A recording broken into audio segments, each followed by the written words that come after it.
एक गांव में धर्मदास नामक एक व्यक्ति रहता था। बातें तो बड़ी ही अच्छी अच्छी करता था, पर था एकदम कंजूस। चाय की बात तो छोड़ो, वह किसी को पानी तक के लिए नहीं पूछता था। साधु संतों और भिखारियों को देखकर तो उसके प्राण ही सूख जाते थे कि कहीं कोई कुछ मांग न बैठे। एक दिन उसके दरवाजे पर एक महात्मा आए और धर्मदास से सिर्फ एक रोटी मांगी। पहले तो धर्मदास ने महात्मा को कुछ भी देने से मना कर दिया, लेकिन तब वह वही खड़ा रहा तो उसे आधी रोटी देने लगा। आधी रोटी देखकर महात्मा ने कहा कि अब तो मैं आधी रोटी नहीं, पेट भरकर खाना खाऊंगा। इस पर धर्मदास ने कहा कि अब वह कुछ नहीं देगा। महात्मा रात भर चुपचाप भूखा प्यासा धर्मदास के दरवाजे पर खड़ा रहा। सुबह जब धर्मदास ने महात्मा को अपने दरवाजे पर खड़ा देखा तो सोचा कि अगर मैंने इसे भरपेट खाना नहीं खिलाया और ये भूख प्यास से यहीं पर मर गया तो मेरी बदनामी होगी।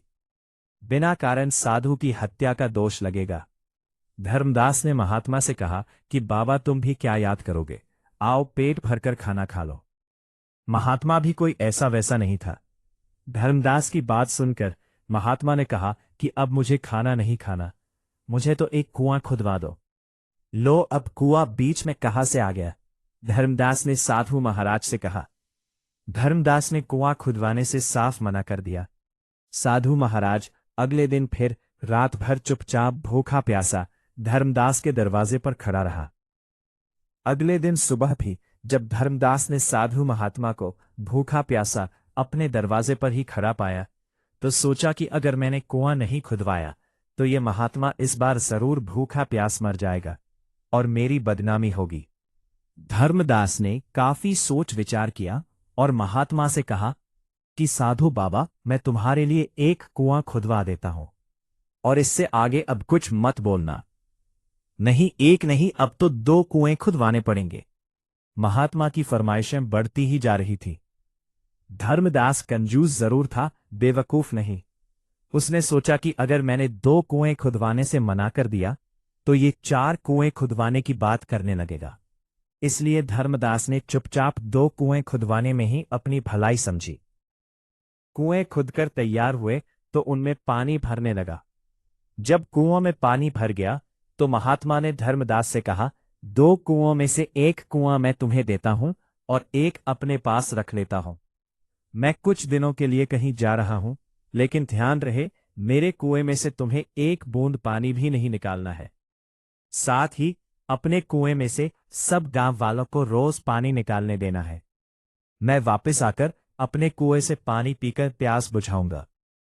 धर्मदास ने महात्मा वाले कुएं के मुंह पर एक मजबूत ढक्कन लगवा दिया। सब गांव वाले रोज धर्मदास वाले कुएं से पानी भरने लगे। लोग खूब पानी निकालते, पर कुएं में पानी कम न होता। शुद्ध शीतल जल पाकर गांव वाले निहाल हो गए थे और महात्मा जी का गुणगान करते न थकते थे। 1 वर्ष के बाद महात्मा पुनः उस गांव में आए और धर्मदास से बोले कि उसका कुआं खोल दिया जाए। धर्मदास ने कुएं का ढक्कन हटवा दिया। लोग यह देखकर हैरान रह गए कि कुएं में एक बूंद भी पानी नहीं था। महात्मा ने कहा, कुएं से कितना भी पानी क्यों न निकाला जाए, वह कभी खत्म नहीं होता, अपितु बढ़ता जाता है। जाते हैं कुएं का पानी न निकालने पर कुआं सूख जाता है, इसका स्पष्ट प्रमाण तुम्हारे सामने है। और यदि किसी कारण से कुएं का पानी न निकालने पर पानी नहीं भी सूखेगा तो वो सड़ अवश्य जाएगा और किसी काम में नहीं आएगा। महात्मा ने आगे कहा, कुएं के पानी की तरह ही धन दौलत की भी 3 गतियां होती हैं, उपयोग, नाश अथवा दुरुपयोग। धन दौलत का जितना इस्तेमाल करोगे वो उतना ही बढ़ती जाएगी। धन दौलत का इस्तेमाल न करने पर कुएं के पानी की वो धन दौलत निरर्थक पड़ी रहेगी, उसका उपयोग संभव नहीं रहेगा या अन्य कोई उसका दुरुपयोग कर सकता है। अतः अर्जित धन दौलत का समय रहते सदुपयोग करना अनिवार्य है। यही स्थिति होती है, वह भी बांटने से बढ़ता जाता है। अतः धन दौलत की तरह ही दूसरों की सहायता करने के साथ साथ ज्ञान भी बांटते चलो। हमारा समाज जितना अधिक ज्ञानवान, जितना अधिक शिक्षित व सुसंस्कृत होगा उतनी ही देश में सुख, शांति और समृद्धि आएगी। फिर ज्ञान बांटने वाले अथवा शिक्षा का प्रचार प्रसार करने वाले का भी कुएं के जल की तरह ही कुछ नहीं घटता अपितु बढ़ता ही है। धर्मदास ने कहा, हाँ गुरुजी, आप भी बिल्कुल ठीक कह रहे हो। मुझे अपनी गलती का एहसास हो गया है। इस घटना से धर्मदास को सही ज्ञान और सही दिशा मिल गई और उसने अपने धन का सदुपयोग किया।